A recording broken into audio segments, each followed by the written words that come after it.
بسم اللہ الرحمن الرحیم۔ السلام علیکم۔ پیش خدمت ہے حالات حاضرہ کا یہ خصوصی بلیٹن۔ آج کا اہم موضوع ہے چین میں کمیونسٹ پارٹی کا 70 سالہ اقتدار اور چین کا ایک غریب ملک سے عالمی سپر پاور تک کا سفر۔ اس کے علاوہ بلیٹن میں آج یہ بھی شامل ہے، امریکہ نے چین کے 28 کمپنیوں کو بلیک لسٹ کر دیا۔ اطلاعات کے مطابق اس اقدام کی بڑی وجہ سنکیانگ میں اوئغور برادری کے انسانی حقوق کی پامالی ہے۔ چین کے صوبے سنکیانگ میں قائم نام نہاد تربیتی مراکز گزشتہ برسوں سے انسانی حقوق کی تنظیموں کی توجہ کا مرکز رہے ہیں اور اس پر بین الاقوامی برادری قدم اٹھانے میں ناکام رہی ہے، جس کی بنیادی وجہ عالمی منڈیوں میں چین کا بڑھتا ہوا اثر و رسوخ ہے۔ وزیر اعظم عمران خان اور پاک فوج کے سربراہ اس وقت چین کے دورے پر ہیں۔ دونوں ممالک کے اعلیٰ سطح کے باہمی روابط میں اضافہ ہو رہا ہے۔ امارات کے معتبر اخبار گلف نیوز کے مطابق اس دورے کا مقصد پاکستان میں کاروباری سرگرمیوں کو متحرک کرنا ہے، اور بی بی جونیئر یعنی بختاور بھٹو نے کیا اپنے نئے ریڈیو چینل کا آغاز۔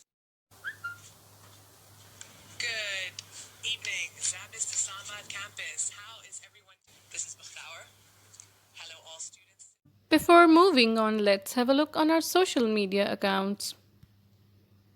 You can also follow us on our social media platforms. کیا آپ جانتے ہیں کہ آج کا دن تاریخ میں کیوں اہم ہے؟ اگر نہیں تو ہمارے انسٹاگرام پیج پر آئیے، یہاں آپ کو ہر دن کی تاریخ سے متعلق معلومات ملیں گی۔ ہمیں ٹویٹر پر فالو کیجیے، ہمارا ہینڈل ہے @thegkquestions. We have also created a whole playlist on essay writing on our YouTube channel.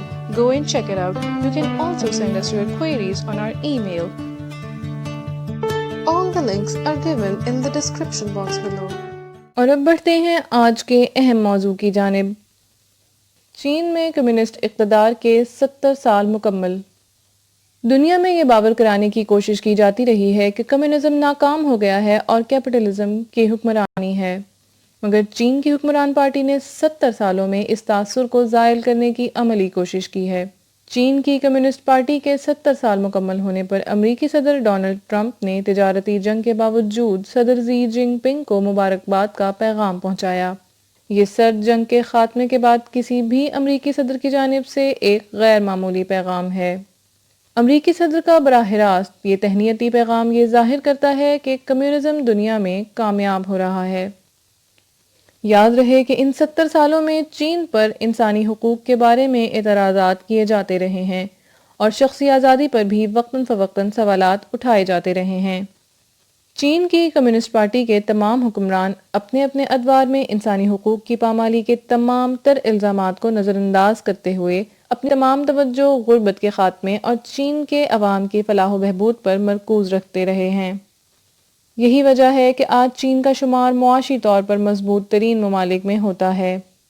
اگرچہ دنیا کے متعدد ممالک میں کمیونزم کے تجربات ناکام ہوتے رہے ہیں، مگر چین نے مختلف ادوار میں اصلاحات کے ذریعے کمیونزم کی بقا کو یقینی بنایا، اور اپنی بصیرت سے چین کی بردبار قیادت نے عالمی سیاست میں طاقت کے توازن کو قائم رکھا۔ حالات حاضرہ کا یہ بلیٹن کرنٹ افیئرز ڈائجسٹ کی ادارتی ٹیم نے تیار کیا ہے۔ اگر آپ کو ہمارا یہ پروگرام پسند آیا ہے تو اپنی قیمتی آراء سے ہمیں ضرور آگاہ کیجیے۔